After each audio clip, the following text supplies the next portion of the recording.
자, 북한의 김정은이가 푸틴을 만나서 둘이 힘을 합치면 산도 옮길 수 있다 이러면서 한반도 비핵화 개입에 러시아까지 이제 숟가락을 들고 올라왔습니다. 저는 개인적으로 잘 됐다고 봐요. 푸틴이 끼어들려면 이제 무슨 미북 그 다음에 남북 이런 게 아니라 다시 육자회담 틀로 가든지 이런 식으로 가는 게 오히려 낫다고 봅니다. 자, 물론 김정은이는 지가 미국하고 직접 할라들겠지요. 어쨌거나 이 지각대장 푸틴이 김정은이보다 30분 먼저 와서 기다렸다고 합니다. 독재자들끼리 하는 회담은 몇 시에 하자가 아니라 1시부터 2시 사이에 하자 이런 식으로 해놓고 이제 도착하면 하는 것 모양입니다. 자, 기가 찬데요. 지금 북한 비핵화 때문에 만났던 4월 11일 한미 정상회담에 대한 내부 이야기들을 제가 좀 들었습니다. 미국 측 소스였어요. 자, 그게 핵심이 뭐였는가 하면 미국은 5월달이나 6월달에 남북미 이 세 나라의 수장이 만나는 3자 회담에 대해 생각이 없다라고 이야기했습니다. 문재인은 5월 달에 트럼프가 일본에 오고 6월 달에 오니까 그러니까 그때 김정은이를 데리고 갈 거니까 3자가 만나자 이랬는데 미국은 우리는 별로 그럴 생각이 없다라는 말을 했다. 그리고 문이 북한의 편을 안 대고 중간에서 공정하게 말만 전달하겠다. 이렇게 말을 하면서 자신의 중매자의 권위를 살리려고 아주 안달을 했다. 이런 이야기도 들립니다. 그런데 미국은 지극히 냉소적으로 우리는 필요하면 말할게. 지금은 아니다. 그 말은 뭔 말인가 하면 거절의 완곡한 표현이었다는 겁니다. 그래서 네가 이제 북한하고 우리 사이에 왔다리 갔다리 하는 것에 대해서는 기본적으로 우리는 너를 신뢰하지 못하겠다. 또 4차 남북 회담을 갖다가 하겠다고 문재인이 말을 했습니다. 갔다 온 뒤에 할라 하다가 안 됐지요. 북한이 거절했어요. 그러니까 미국은 아무런 흥미를 느끼지 못하고 그냥 무시해버렸다. 이렇게 지금 들려오고 있습니다. 그러면서 미국은 우리는 북한에 대해서 계속 압력을 넣을 거니까 니도 네가 맡은 거를 제대로나 하기 바란다. 네가 말한 이 이란 오일 봉쇄 그러니까 이 생크션을 풀어달라는 거는 그거는 그러니까 뭡니까? 이란의 오일을 작년에 미국이 이란과의 핵 협상을 깨면서 이란에 대해서 11월 달입니까? 이제 그 제재를 하게 되면서 수입 금수 조치를 내렸고 거기에 8개국에 대해서 6개월 시한부로 허용해 준다 했는데 한국이 그 이란 기름 초경질유입니까? 거기에 나프타 등을 하는 아마 SK가 관련이 많을 것 같아요. 그런 이유들 때문에 그거를 갖다가 좀 다시 더 수익이 금지를 특례하는 것을 연장해달라. 봐주는 걸 연장해달라 하니까 미국이 별로 언급할 필요성을 못 느낀다고. 그래서 제가 어제 말하지 않았습니까? 29분이 2분이 된 데는 이런 불편한 이야기를 할 거라고 예상해서 미국이 그런 행동을 했다. 이런 이야기가 지금 들려오고 있습니다. 자, 그런데 지금 미국에서는 왜 김정은이가 연말까지 시간을 끌까? 저보고도 그런 이야기를 물어왔어요. 제가 그래 뻔한 거 아니냐. 내년에 한국에 총선하고 내년에 미국의 대선이라는 시기를 김정은이가 놓치지 않을 것이다. 근데 지금 협상을 해봐라. 그러면 협상해서 잘 된다 하더라도 내년 한국 총선이나 미국 대선을 앞두고 하는 협상만큼 더 많은 걸 얻어낼 거냐. 그렇게 되지 않을 거다.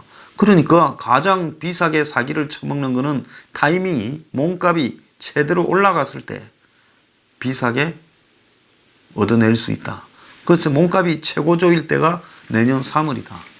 그래서 김정은이가 올해는 무조건 뭉개버리고, 그래서 미국의 의도만 자꾸 이렇게 탐색하면서 미국의 기대치를 낮춰라고. 그래서 어제도 그런 푸틴과의 회담에서 이야기를 했다고 합니다. 미국이 이제 회담에 임하는 자세를 바꾼다면 내가 만나줄 수 있다. 그러니까 미국이 전번에 갖고 간 그 수준에서 끝내자. 그렇게 미는 겁니다. 자, 34살밖에 안 된 친구가 배짱 하나는 아주 좋아요. 한국이 이런 배짱으로 외교를 한다면 참 가끔가다 그런 생각이 들 때도 있습니다. 자, 그런데요. 지금 이 하나 좀 심각한 일이 있습니다. 오늘 한국 언론에도 좀 이 보도가 나오고 있는데요. 북한 정권의 무자비함, 뻔뻔함을 보여주는 상징적인 사건인데요. 북한이 원비어 석방 조건으로 미국에 200만 불 23억의 청구서를 요구했었다고 합니다. 미국 워싱턴 포스트가 25일 북한이 2017년 혼수 상태인 원비어를 이렇게 내보내면서 치료비 명목으로 200만 불을 제시했다는 거예요. 그래서 이 뻔뻔한 집단이 지금 이런 짓거리를 했는데요. 자, 북한은 원비어가 미국으로 돌아가기 전에 미국이 돈을 지불해야 된다고 요구하고 청구서를 발부했습니다. 자, 원비어는요, 북한에서 한 호텔에서 정치 선전물을 훔치려고 한 혐의를 북한이 세워가지고 징역 노동형 15년을 이렇게 선고받고 17개월을 억류되었다가 재작년 2017년 6월 13일 석방되어서 혼수 상태로 미국에 돌아왔다 엿새 후에 사망했고, 그 이후 그의 부모는 미국 요로에 북한에 대한 압박을 이렇게 요구하는 법안을 통과시키고, 심지어 그 부모가요 지금 소송을 걸었지요. 그래서 미국 법원이 원비어 가족에게 북한이 5억 달러 5,600억을 배상하라고 하는 판결문을 이렇게 받아내서 미국 법원으로부터 북한 외무성에 보냈는데, 북한이 이것을 미국으로 반송을 한 바가 있습니다. 자, 그런데 당시 미국 특사는 트럼프의 지침을 받고 병원비 지급 합의서에 서명을 해줬다. 이렇게 말을 했는데요.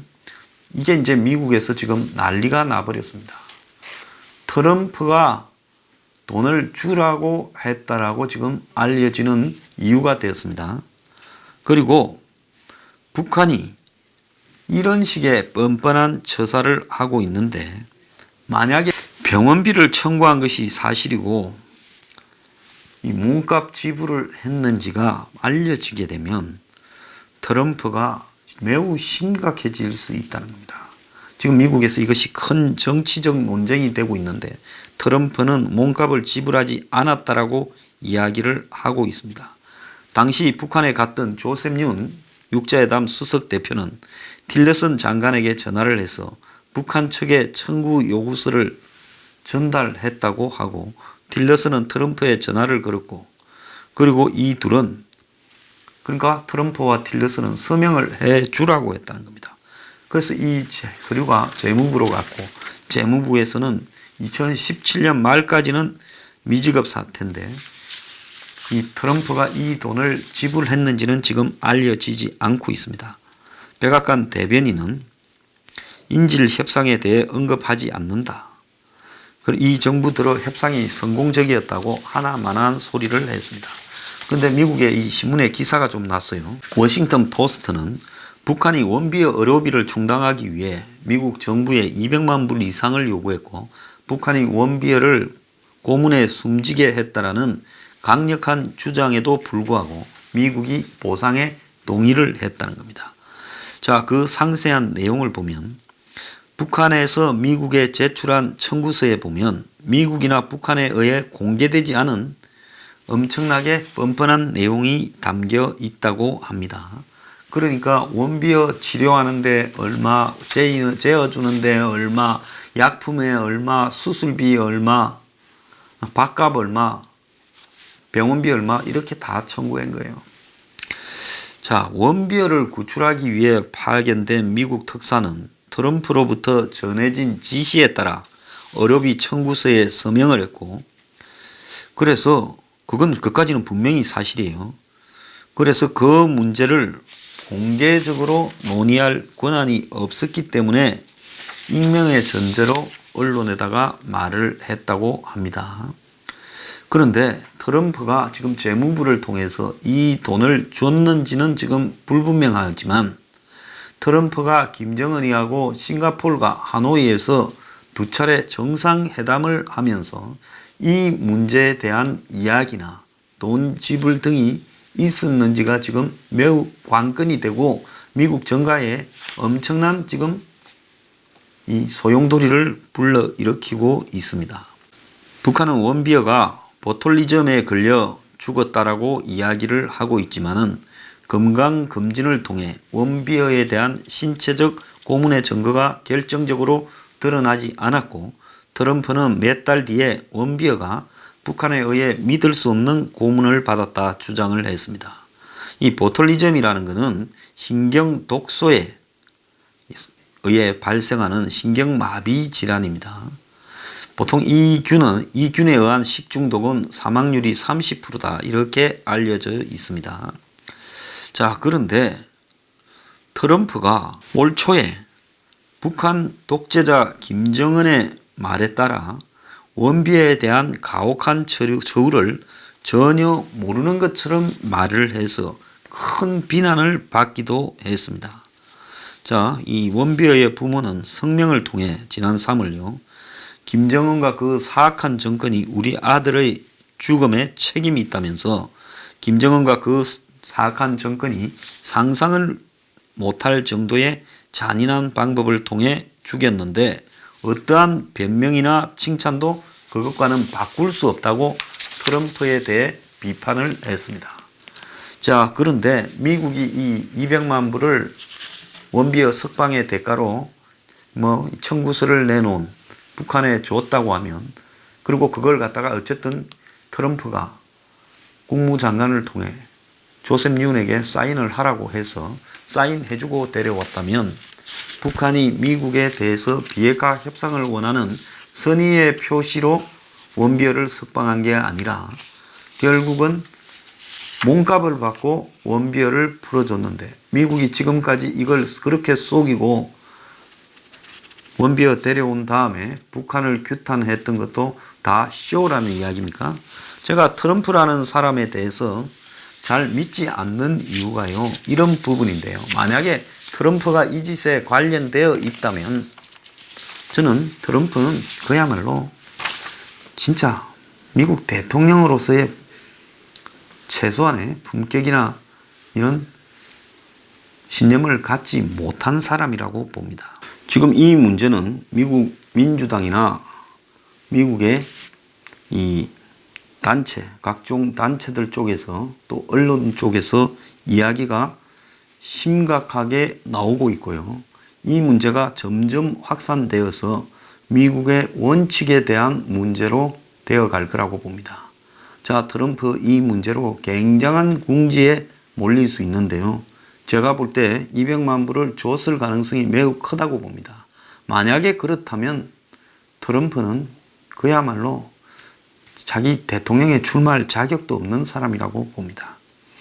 자, 김정은이가 이 러시아를 방문했는데 방문 목적을 달성하지 못하고, 그래서 러시아를 옆에 끼고 미국에 대한 협상력을 강화하려 했는데 그렇게 되지 못했다.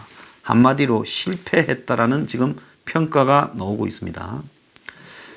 자, 그래서 윌리엄 코터니 전 백악관 국가안보회의 러시아 담당 보좌관은 김정은의 러시아 외교가 목적 달성에 실패했다면서 보웨이와 전화통화에서 긴장된 미러 관계를 틈타 김정은이 푸틴으로부터서 약간의 제재 완화와 비핵화 접근법에 대한 지지를 얻어내려고 했는데, 푸틴은 비핵화에 대한 미국 입장이 미국과 다르지 않다고 회담 후 강조를 했습니다.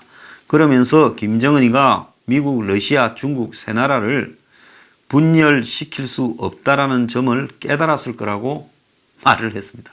푸틴이 아마 김정은을 만나고 상당히 화가 났던 것 같습니다. 또 푸틴은 북한 노동자 문제에 대해서 말을 했지만은 현실적인 해결책을 마련하기가 어려운 상황이다. 러시아가 극동 지역의 북한 노동자를 허용할 수 있다고 말할 수는 있지만은 유엔 안보리 제재를 이행하고 있는 러시아 입장에서 북한인 수는 오히려 눈에 띄게 줄어들고 있다는 겁니다. 그래서 북한이 미국에 대해 저항할 지렛대를 마련하기 위해 러시아를 만났지만은 아무런 영향을 지금 얻지 못하고 돌아갔다. 그래서 북러 이런 미팅은 김정은이 또 다른 외교 대안을 모색하고 있다는 신호를 준 데 그치고 이 핵 문제에 대한 합의가 이루어지지 않는 한 제재 국면을 이렇게 탈피할 수 없다는 교훈을 김정은에게 줬다. 이렇게 해석되고 있습니다. 자, 그래서요. 지금 이 북러 회담은 실패했고 그럼에도 불구하고 이 회담의 의미라고 할 수 있는 것은 북중러 세 개국이 끊임없이 비핵화를 하려고 하기보다는 미국의 동북아 내부 이해를 약화시키려고 한다. 결국 그 핵심은 한미일 삼각동맹에서 한국이 미일과 떨어져 나오게 하려는 데는 북중러의 이해가 일치한다. 그 때문에 푸틴이 김정은이를 만났다. 이렇게 봐야 되는 겁니다. 지금 미국에서는 굉장히 의문을 가지고 있는 일이요. 저한테도 뭐 간접적으로 물어옵니다. 미 정보기관이 지금 북한이 비핵화를 하지 않을 것이다라는 것은 이미 이제 판단을 확고하게 하고 있다. 북한의 비핵화의 목적은 근본적으로 적화에 있다. 그래서 비핵화는 할 듯 하면서 하지 않으면서 한마디로 한미일 동맹 구도를 깨서 결국 한국을 미국에서 떼내어서 적화하는 데 있다는 겁니다. 그래서 이 미국은 지금 현재의 북한을 밀어붙이는 부분이 만약에 잘 안 되면 플랜 B를 생각하는데 결국 이 플랜 B는 군사적 대응일 거라고 봅니다. 그런데 여기서 이제 중요한 문제는요. 왜 김정은이가 연말까지 이러는가에 대해 이해가 잘 안 간다 그럽니다. 그래서 제가 이야기했어요.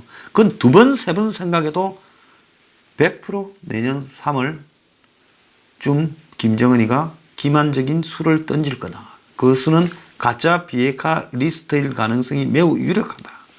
그리고 그런 부분을 통해서 한국 총선과 미국 대선에 영향을 미치면서 궁극적으로 자기들이 얻고자 했던 종전선언 평화협정 유엔사 해체 그리고 한국의 문정권을 살려주면서 또 트럼프를 자기들이 영향을 미쳐서 살릴 수 있으면 살리면서 그 반대로 한국을 와해시키는 전략을 쓸 것이다. 그렇게 제가 본다고 말했습니다. 김영철이 이야기를 좀 하겠는데요. 제가 하노이 회담 결렬 이후에 김영철이 숙청될 가능성이 높다. 그 전에도 미국에 가서 김영철이 자기를 계속 회담 파트너로 미국이 좀 하게 해주라. 그런 이야기를 하는 말을 하면서 이 회담이 잘못되면 김영철은 숙청될 거다 했는데 통전부장에서 경질됐습니다. 과거에 김일성이가 김영철이 이름을 직접 지어줬대요. 그래서 핵명 유가족의 자녀라 해서 주로 군 쪽의 경력을 가지고 남측과 대화하러 왔는데 강경하고 몰아붙이고 이 날카로운 얼굴로 상당히 한때는 신임을 받았지만은 결국 자기가 다뤄보지 않은 미국이라는 라인을 자기가 책임지고 하다가 이번에 그 대가로 이렇게 해임이 되고 또 병원에 입원했다 이런 이야기도 있는데요. 결국은 김정은이는 실수할 수 없다. 신이다. 그러니까 왕은 오류가 없다. 그런데 왕의 무오류성에 김영철이가 한마디로 똥칠을 했다. 그러니 너는 대가를 치러야 된다는 겁니다. 그래서 김영철이도 머지않아 김양근이처럼 전직 통정부장 김양근이처럼 끝이 안 좋게 끝날 가능성이 많아 보입니다. 자, 이게 북한의 실체입니다. 이런 체제가 얼마나 가겠습니까? 근데 거기 붙어 먹는 사람들이 더 기가 찹니다.